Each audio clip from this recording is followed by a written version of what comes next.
Hello, அனைவருக்கும் வணக்கம்.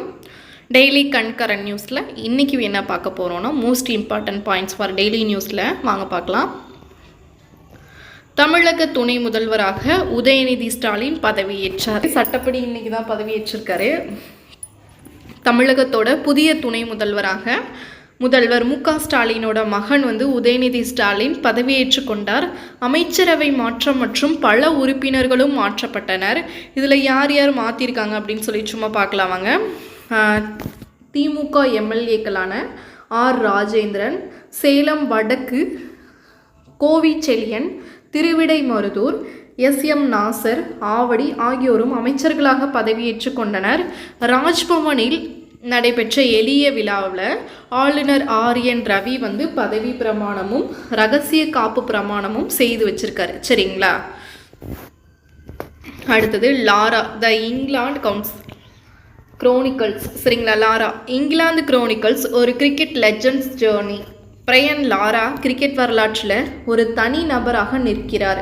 அவரது தனித்துவம் வெறும் கருத்து மட்டுமல்ல, விளையாட்டின் சாதனை புத்தகங்களில் பொறிக்கப்பட்ட உண்மை. சரிங்களா? கிரிக்கெட் உலகம் பார்த்திங்கன்னா அவரை போன்ற ஒரு பேட்ஸ்மேனை இதற்கு முன்பு பார்த்ததில்லை. மேலும் அவரை போன்ற ஒருவரை நாம் பார்க்க மாட்டோம் என்பது கிட்டத்தட்ட உறுதியாகிவிட்டது. யாருன்னு பார்க்கலாமா? இவர் தான் அவர். சரிங்களா? த இங்கிலாந்து குரோனிக்கல்ஸ்.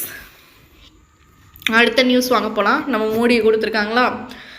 மகாராஷ்டிராவில் 11,200 கோடி மதிப்பிலான வளர்ச்சி திட்டங்களை பிரதமர் மோடி கிட்டத்தட்ட தொடங்கி வைத்தார். எவ்வளோ? 11,200 கோடி. ஏன்னா இதெல்லாம் இந்த டைம் டிஎன்பிசி எக்ஸாமில் கேட்டாங்க. தெரியும்ல உங்களுக்கு. சட்டசபை தேர்தல் நெருங்கி வரக்கூடிய நிலையில் பிரதமர் நரேந்திர மோடி செப்டம்பர் 2024 அன்று மகாராஷ்டிராவில் 11,200 கோடி மதிப்பிலான பல்வேறு திட்டங்களுக்கு அடிக்கல் நாட்டினார். குஜராத் கிடையாது, மகாராஷ்டிரா. சரிங்களா?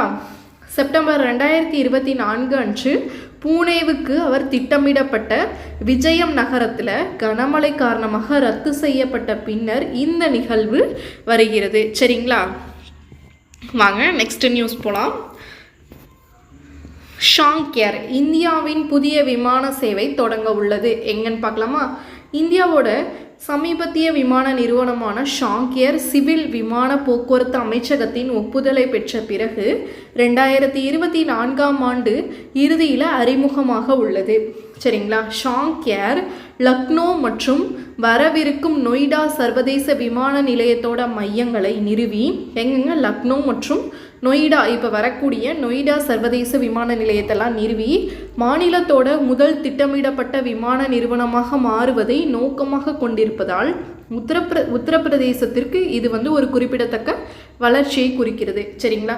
ஏற்கனவே மகாராஷ்டிராவில் என்ன பண்ணியிருக்காங்க?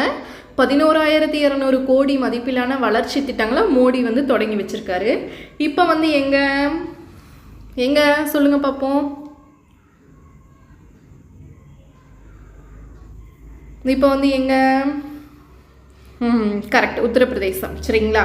அதிக தேவை மற்றும் வரையறுக்கப்பட்ட நேரடி விமான விருப்பங்களை கொண்ட பகுதிகளை இலக்காக கொண்டு மாநிலங்களுக்கு இடையேயான மற்றும் உள் மாநில வழித்தடங்களில் கவனம் செலுத்த விமான நிறுவனம் திட்டமிடப்பட்டுள்ளது. சரிங்களா? சரி, வாங்க அடுத்த நியூஸ் போகலாம்.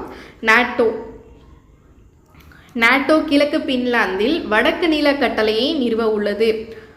நாட்டோ 2025 ஆண்டு ரஷ்ய எல்லைக்கு அருகில் பின்லாந்தில் ஒரு புதிய நிலக்கட்டளையை அமைக்க திட்டமிடப்பட்டுள்ளது.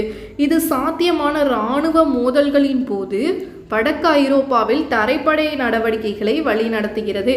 2022 உக்ரைன் மீதான ரஷ்யாவோட படையெடுப்பிற்கு பிறகு கடந்த ஆண்டு நாட்டோவில் இணைந்த பின்லாந்து உக்ரைன் மீதான ரஷ்யாவோட படையெடுப்புக்கு அப்புறம் தான் நாட்டோவில் இணைஞ்ச பின்லாந்து அதன் பிரதேசத்தில் கூட்டணியின் இருப்புக்கு தயாராகி வருகிறது. பின்லாந்தில் மிக்கேலியில் உள்ள இராணுவ தலைமையகத்தில் கட்டளையை நிறுவதற்கான முன்மொழிவை ஃபின்னிஷ் பாதுகாப்பு அமைச்சர் ஆன்டி ஹக்கனன் அறிவிச்சிருக்காரு. யார்?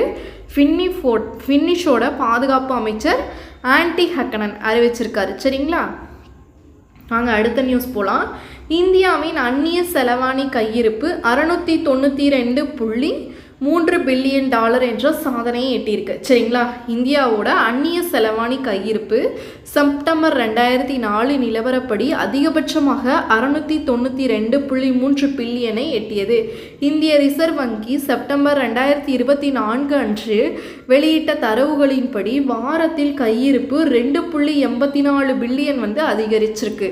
முந்தையதை விட 19.3 பில்லியன் உயர்ந்ததை தொடர்ந்து 5 வாரங்கள் அந்நிய செலவாணி சந்தையில் இந்திய ரிசர்வ் வங்கியோட தலையீடுகள் மற்றும் உள்ளூர் பங்குகள் பத்திரங்களுக்குள் வருவதால் கையிருப்பு அதிகரிப்பு ஏற்பட்டிருக்கு. சரிங்களா? அடுத்தது வாங்க பார்க்கலாம். அடுத்த GST council establishes GoM on compensation chess. அதாவது ஜிஎஸ்டி கவுன்சில் இழப்பீட்டு வரி மீதான ஜிஓஎம்ஐ நிறுவுகிறது. அதாவது சரக்கு மற்றும் சேவை வரி, அதனை ஜிஎஸ்டி கவுன்சில் 10 பேர் கொண்ட அமைச்சர்கள் குழுவை ஜிஓஎம் உருவாக்கியிருக்கு. சரிங்களா? இது ஆடம்பர பாவம் மற்றும் குறைபாடுள்ள பொருட்களுக்கு இழப்பீடு செஸ் என எதிர்கால வரி விதிப்புக்கு தீர்வு காண நிதித்துறை இணையமைச்சர் பங்கஜ் சௌத்ரி, அதாவது நிதித்துறை இணையமைச்சர் யார்? பங்கஜ் சௌத்ரி தலைமையில் மார்ச் 2026 காலாவதி ஆகுது. சரிங்களா? இது எந்தெந்த மாநிலம்னு பார்த்தீங்கன்னா அஸ்ஸாம், சத்தீஸ்கர், குஜராத், கர்நாடகா, மத்திய பிரதேசம், பஞ்சாப், தமிழ்நாடு, உத்தரப்பிரதேசம் மற்றும் மேற்கு வங்கம் ஆகிய மாநிலங்களோட பிரதிநிதியை உள்ளடக்கிய ஜிஓஎம் டிசம்பர் 31க்குள்ள அறிக்கை சமர்ப்பிக்கப்படும் அப்படின்னு எதிர்பார்க்கப்படுது. சரிங்களா? தேங்க்யூ. Thanks to all.